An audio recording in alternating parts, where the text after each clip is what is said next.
Olá, torcida palestrina, tudo bem com vocês? De volta por aqui com mais informações do Verdão. Sim, tem informações do Verdão. Estamos em um período de recesso, mas muitas coisas estão acontecendo com interesses do nosso time.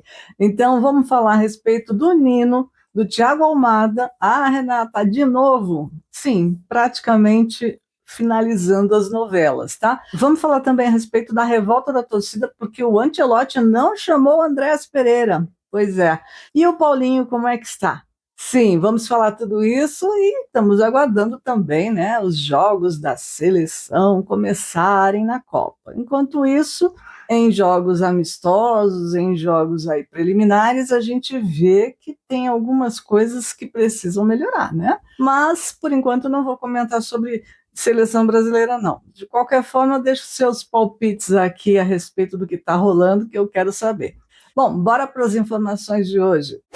Olá, eu sou a Renata, esse é o canal TV Palestra, e aqui tem as informações do Verdão para você que está inscrito, para você que está chegando agora, para você que, se gostar, também vai se inscrever. Deixa seu joinha, comenta, compartilha, não esquece de ativar o sininho das notificações para receber todos os vídeos, tá bom? Vamos falar aqui a respeito das possibilidades de Thiago Almada e o Nino. Por quê, gente? É uma coisa que está rolando já faz tempo, uma novela sem fim, muitos capítulos, né? Mas o Thiago Almada agora parece que está decidindo. Enquanto ele estava naquela história de ficar ainda na Europa, né? Manter por lá, querendo e tudo. Olha, gente, desculpa, mas não se deu bem em pouquíssimo tempo lá no Atlético de Madrid, né? Tanto que o próprio Atlético está querendo vender e recuperar o investimento. Aí tentaram fazer uma negociação de empréstimo, o River Plate tentou trazer ele por empréstimo, ele até estava interessado em voltar para a Argentina, mas o Atlético de Madrid não está interessado em empréstimo, quer recuperar o que foi investido.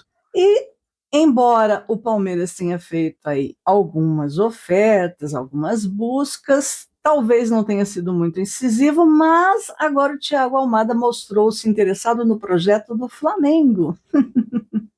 Pois é. Segundo informações de vários portais, de vários sites especializados em esporte, o Thiago Almada deu sinal verde ao projeto do Flamengo e aceitou voltar ao futebol sul-americano. Por enquanto, está apenas em conversas, mas ele acha interessante a possibilidade de se tornar o sucessor do Arrascaeta. Será que ele vai ficar cavando pênalti também? Depois que o River Plate recuou, porque não conseguiu fazer a negociação como gostaria e os valores pedidos foram muito altos, né? O Leonardo Jardim aprovou essa possibilidade, solicitou formalmente e o excelente relacionamento da diretoria do Flamengo com o clube espanhol está ajudando a melhorar as negociações e pode ser que destrave isso aí. Desafio do Flamengo é isso aqui, porque o Atlético de Madrid está pedindo 20 milhões de euros, vai dar uns 117 milhões de reais. Isso por apenas 50% dos direitos econômicos dele. Como o Flamengo está com um orçamento um pouquinho mais curto nessa janela, né? Eles estão estudando fazer uma proposta aí parcelada. Não sei se eles vão aceitar. De qualquer forma, parece que ele prefere ir para o Rio de Janeiro. Bom voyage! Fique por lá. Eu, pra falar a verdade, nem fazia questão dele aqui. Agora, sobre o Nino, né? O Palmeiras andou falando, inclusive, que estava dando um tempo nessa negociação com o Nino. Primeiro que conversar com o Zenit é muito complicado, muito difícil. Ô, timezinho difícil de conversa, né? Segundo, que eles estão pedindo uma grana. E terceiro, que contrataram Alexander Barbosa. Enfim, com todos esses poréns, ficou meio que frio o negócio com o Nino. E agora o Fluminense quer repatriar o zagueiro, tá? Inclusive já enviou uma proposta oficial ao Zenit. Só que como o Zenit é difícil negociar e como o Fluminense não tá com tanta grana assim, vamos ver como é que vai ficar, porque a oferta que o tricolor Fluminense mandou foi de 10 milhões de euros, o que dá uns 60 milhões de reais. O Zenit recusou já esta proposta e fez uma contraproposta exigindo 17 milhões de euros, o que dá uns 101 milhões de reais. E também o Zenit reduziu a proposta de prazo de pagamento. Além de subir, né, o preço, reduziu o tanto de prazo para pagar. Aí, segundo apurações do próprio GE e também de canais especializados, a diretoria carioca está estudando subir de 10 que eles tinham oferecido para 13 milhões de euros. Aí vai dar uns 78 milhões. Estão tentando ajustar ali os fluxos de caixa e tudo mais, né? Mas aí resta saber se o Zenit vai concordar, porque eles estão sempre pedindo mais e querendo reduzir o prazo. Vamos ver o que vai virar. Os empresários do jogador, inclusive, estão avaliando o próprio mercado europeu. Tem sondagem por ele do Real Sociedad da Espanha. E ele tem vontade de ficar por lá, né? O Palmeiras, como eu disse, tinha demonstrado interesse e tal, a negociação não foi, inclusive oferecemos muito mais dinheiro que o Fluminense, né?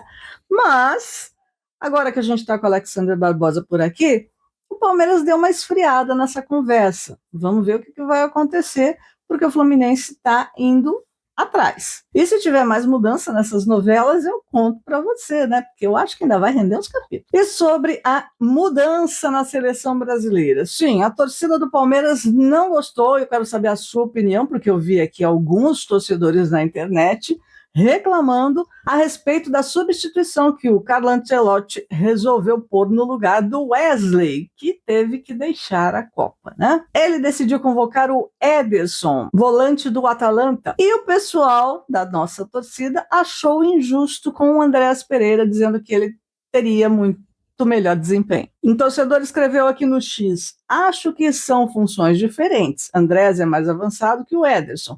Ederson seria um reserva do Guimarães e o Andréas do Paquetá. Outro torcedor também disse lá no X que impossível Ederson estar na frente do Andréas Pereira. A gente sabe que o Andréas está acumulando números expressivos esse ano, é uma das referências em campo do nosso time e também teve na pré-lista da Copa, né? Já o Wesley sofreu uma lesão durante um amistoso aí contra o Egito, deixou o gramado e deixou a Copa. Outro lado da seleção que também teve lesão diagnosticada, quem foi? Foi o Neymar, né? Lesão na panturrilha, mas ele ainda não foi cortado da Copa, não. Vamos ver o que vai virar. Comenta aqui embaixo que eu quero saber o que você acha de tudo isso e vou fechar este vídeo com informações do Paulinho para dizer que ele está praticamente curado, né? Falta um pouquinho para estar 100%, mas está realizando aí todos os tratamentos de acordo, inclusive encerrou o primeiro ciclo de recuperação em alta, né? As participações dele, que foram curtas nos últimos jogos, foram extremamente importantes, inclusive tão importantes que já pegaram no pé dele e conseguiram dar uma suspensãozinha, né? Pois é, a gente já falou sobre isso, né? Coisa linda, suspensão totalmente desnecessária. De qualquer forma, a gente tem aqui algumas palavras do próprio Paulinho que são bastante interessantes. Ele disse: hoje posso dizer que meu osso está praticamente curado. E a respeito dos tantos que ele tem jogado, né, pouquinho, ele disse: sou acostumado a jogar 90 minutos. Joguei no Atlético praticamente 2 anos assim. 1 ano com a perna praticamente fraturada. Ele jogou 1 ano no sacrifício. Causa muita ansiedade ver o time em momentos importantes, é muito difícil, vendo que você pode ajudar e não está. É ruim. Quando entrar, tenho a ciência de ter frieza e mente tranquila para decidir o jogo em uma bola. Foi aí a análise do Paulinho. E a gente viu aí nos poucos momentos em que ele pôde estar presente que ele promete voltar com tudo. Ele mesmo disse que há um planejamento específico para a sequência da temporada, ele vai ter férias, né? Diferente do Vitor Roque, que está fazendo tratamento, porque o dele tem que fazer continuidade. O Paulinho se reapresenta com o restante do elenco no dia 21 de junho e o objetivo próximo é jogar mais de 45 minutos, ou seja, iniciar uma partida, algo que não acontece há mais de 1 ano. Então é isso, vamos aguardar o retorno do Paulinho, estando muito bem em campo, e vamos ver o que vai dar aí as perseguições, porque a gente tem observado que são muito evidentes das instituições aí mancomunadas com o verde e preto.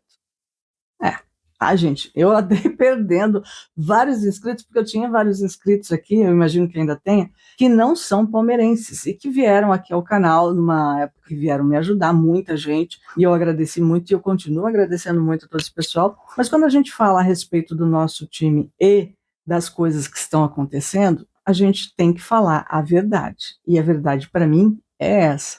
E aí muitos flamenguistas estão se desinscrevendo do canal. Sinto muito, gente, mas a verdade precisa ser dita. E o que eu mostrei aqui em vídeo com os próprios administradores antigos do Flamengo falando, não fui eu que falei, foram eles. Eu até botei eles falando, não falei nada. Então, não precisa ficar bravo comigo, tá? Tem que ficar bravo com alguém, ficar bravo com a sua diretoria, com os seus jogadores, enfim. Deixa eu mandar um abraço pro pessoal que segue aqui, junto com a gente. Deixa eu ver aqui, o GH Gamer Station, tá bom?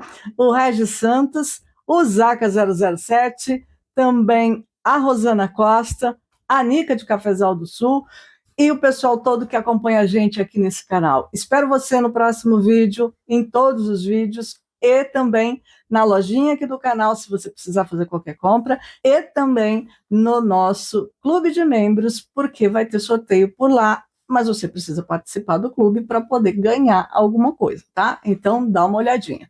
Até o próximo vídeo. Avante palestra!